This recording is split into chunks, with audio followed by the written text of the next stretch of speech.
I'm filming a video. I thought you were just on the phone. No, I'm talking to myself. Oh, Garrett came down and said, we're down on the phone. No, you remember Portlandia? Yeah.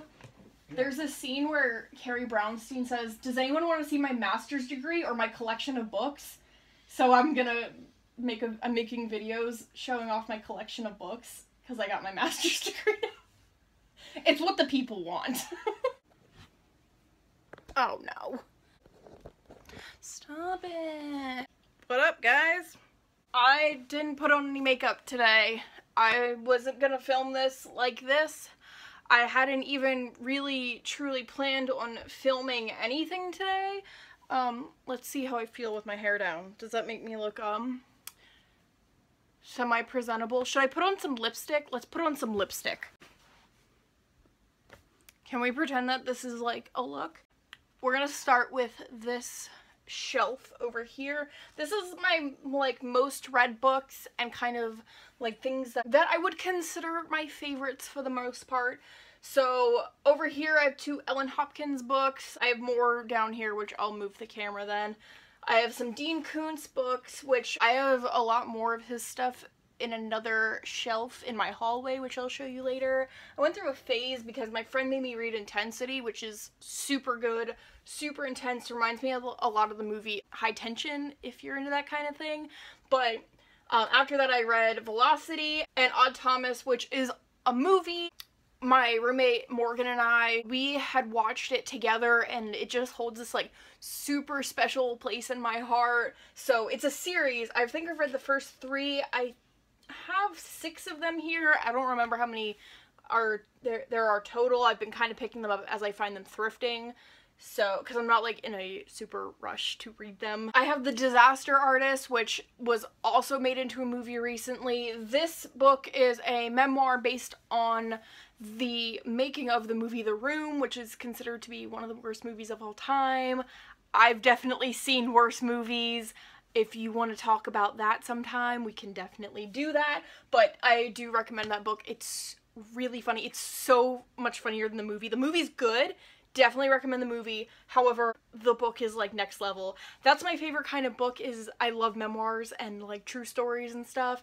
And also like really intense things like Dean Koontz. Those are kind of like my jam. I have not read this book, Men, Women, and Chainsaws yet, so hopefully we'll come back to that one. I have a couple Mary Roach books here, and also a couple down here. Ooh, I have 2 of this one, Stiff. If I go thrifting and I find one of my, like, top-tier books, I tend to buy it, because I'll give it to someone that I know will read it at some point. Stiff is a really interesting book. It's about basically what they do with cadavers and, like, bodies after they die, and it sounds weird and niche, but it's honestly, like, she writes in such a way that you would never expect to be interested in a lot of the things that she talks about. I've read these 2, Stiff and Gulp, and I do recommend both of them. They are super good. She writes nonfiction in a way that no one else I've ever read has written. Next we have some YA. The Vast Fields of Ordinary by, I think, Nick Bird is one of my favorite YA books. I haven't read that in a while. Maybe I'll reread that soon. And A Mango-Shaped Space is truly, it's for like a maybe a little bit younger YA. I don't know if I'd call it like for kids. Maybe it is. But it's about synesthesia, which is like one of the most fascinating things in the entire body and brain. So go check that out. I love that book. Next I have a couple more memoirs. These 2 were actually combined into one movie recently, which I've not seen yet. So I have Tweak and Beautiful Boy. The movie is called Beautiful Boy. I think it has Steve Carell and Timothée Chalamet in it, so like top tier cast right there. Should really watch that. I didn't watch it yet though because I've only read Tweak. I haven't read Beautiful Boy yet. So Tweak is from the son's point of view and Beautiful Boy is from the dad's point of view, and they're both about like the son's journey with drugs. And yeah, that's like the other kind of thing. Like in high school I was always reading like weird memoirs about people on meth and stuff. I don't know why. I've never done drugs. I just always thought it was so fascinating how people would get caught up in like in things that are so toxic and how they would just completely devote their life to it. I don't know. That's just like, that's a whole thing. I have Stronger by Brian Head Welch. He has, I believe, 3 books. I own all of them. One of them I actually got signed by him. He is one of the guitarists from the band Korn.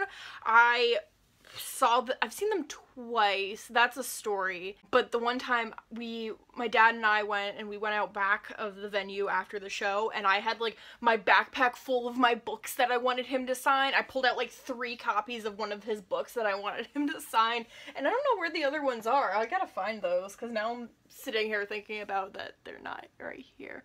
But yeah, I definitely recommend, oh gosh, I can't remember what his book is called, but whatever his, like, first book was is super good. I haven't read this book, Narrow Tribes, yet.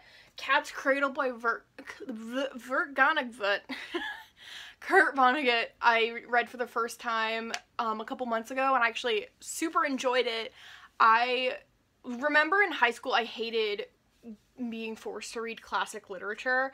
Like, I took AP English classes and I hated it. So when I got out of high school, I was like, I never have to read classic literature again. No one can force me to read these books that I don't want to read. And then I realized that I like missed out on some of the good ones because I was in like some of the higher level classes and they made us read like Crime and Punishment, which, why? This was a really, like, fun book, so, like, go check that out. Also, A Clockwork Orange is a masterpiece. I read it in basically one sitting before my friend and I watched the movie at, like, 2 a.m. one year. That was, like, arguably the beginning of our friendship, which is super weird to look back on, but it kind of is us in a nutshell. So, I also recommend Clockwork Orange. Definitely, like, a lot of trigger warnings before that, though. Google it to find out, like, the specifics. I haven't read it or watched it in a while, so there's just a lot that happens in it. Next is The Dispute, which is where the band La Dispute got its name from. This is, like, a tiny little play, and I remember, I think I read it once. The play was, like, you know, it was alright. I'm not, like, huge into plays, but La Dispute, the band, is like one of my 2 favorite bands in the entire universe. So that's why I bought it online and read it, and yeah. The last like few on this shelf right here are all books about movies. So like, for example, this is 1,000 Best Movies on DVD, which I've got for 50 cents thrifting a few years ago. I was like very early high school and I'm 24 now. But I've been highlighting every movie in this book that I've seen. I've only seen like 100 something. Wait, I can tell you, I wrote in the back. As of November 3rd, 2018, which was the last time I checked, I've seen 137 of these. Which, like, in my defense, a lot of these are just things that I'm not, like, naturally interested in seeing, but like I love movies. I like want to be like a movie buff. I got a lot of catching up to do. That's the problem with being a movie buff but only being like early 20s. You have a lot of movies to catch up on. Considering I only like seriously started watching movies, I don't know, like high school, maybe? And then I have a 501 must-see movies, some horror-related ones. I have Pulp Fiction, I guess the script. I forget that I buy stuff like this sometimes when I go thrifting, but like, you know, it'd be like that sometimes. This is also like a lot of favorites here. I just realized it's been like 11 minutes and I've only gone through one of these, so maybe I'll make this a series. It by Stephen King. I read that right after I saw the movie for the first time, the newer movie for the first time, and I read the entire thing. It took me an entire semester because it was my first semester of grad school, and I was, like, I didn't watch Netflix or, like, Hulu or anything for, like, literally 3 months because in all my free time, I would read this book. It's, like, 1,100 pages long, but I, like, even after finishing it, I was like, I kind of want to reread it. So now I'm forcing myself to read other Stephen King books because, 1, they keep me busy for a long time, sometimes. 2, I should not just reread the same books over and over again like I normally do. Next is It's Kind of a Funny Story, which is also a movie. Actually, I believe this book belongs to my aunt and I gave it to her and then, oh yeah, it is. I really... read this book, but watch the movie too. The movie is a really good look into, like, mental health problems, like depression and anxiety. As someone that is depressed and anxious, I just like, I watched the movie recently with my friend Morgan, who I watch most things with. We lived together for a long time, so, like, in college, so we watched a lot of things. But it's a feel-good movie about being depressed. So yeah, also it's super tragic, but the guy that wrote that actually did commit suicide a couple of years ago, and I found that out and I was so sad. I still think about that sometimes. It makes me really sad. Let's move on. Next two are both Junji Ito mangas. I have Shiver and Uzumaki. Uzumaki is incredible. So great. I, like, want a tattoo from this. Actually, there's, like, a tattoo that I would arguably get from Shiver, too, which is a bunch of his short stories combined into a collection. His art is so interesting, and I love him so much, and just... Next are more Mary Roach ones, and then all the rest of these here, except for this one on the end, are all Chuck Palahniuk books, which I've read all but, I think, 1, 2, 3, 4 of these. There's a couple repeats here. Chuck Palahniuk is my favorite author of all time. I would give a heavy warning of weirdness, and if you're, like, going to attempt to read any of his books, they're super weird. They're definitely niche and an acquired taste. He's best known for Fight Club, which is also a great movie. It's one of my top 2 favorite movies of all time.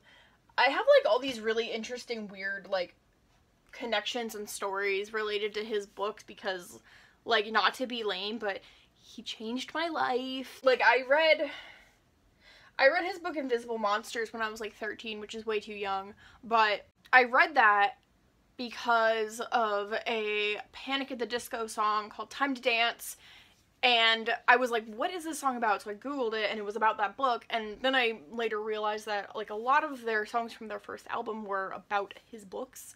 So as a very young child, I started reading his books, and gradually, like, I read all of them. I took AP studio art when I was a senior in high school. I made all my art about his books. Like, it runs deep. So yeah, Chuck Palahniuk, he's the man.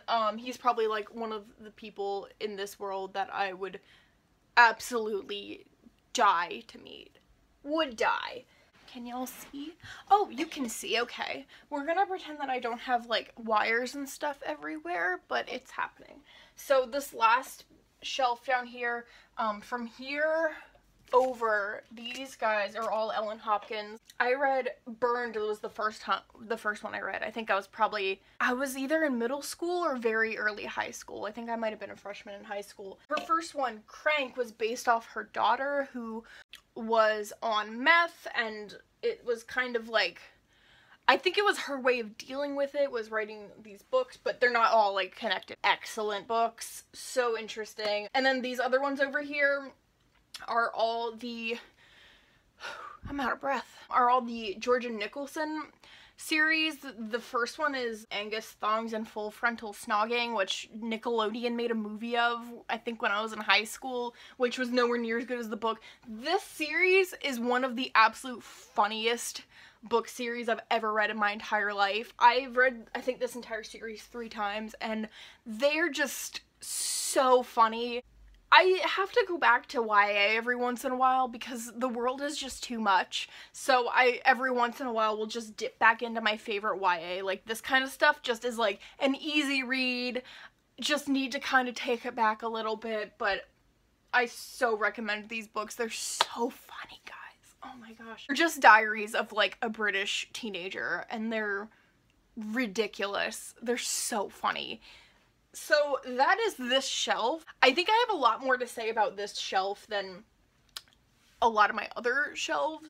However, yeah, so this is probably, like, my favorite shelf, you could say. I think I'm gonna break this up into different, to some series, I think, because I have a lot of books, and I didn't realize how much I had to say and how many recommendations I had to make. So, yeah, this is the first one. I think I'm gonna just keep filming, but I'm gonna cut this one here, and I hope you guys have a great day. If you're interested in more of this nonsense, stay tuned, because I have a lot of things that I'm gonna make stupid videos about. I'm gonna get like 30 views on each one, but I'm gonna have so much fun making them. Bye, guys.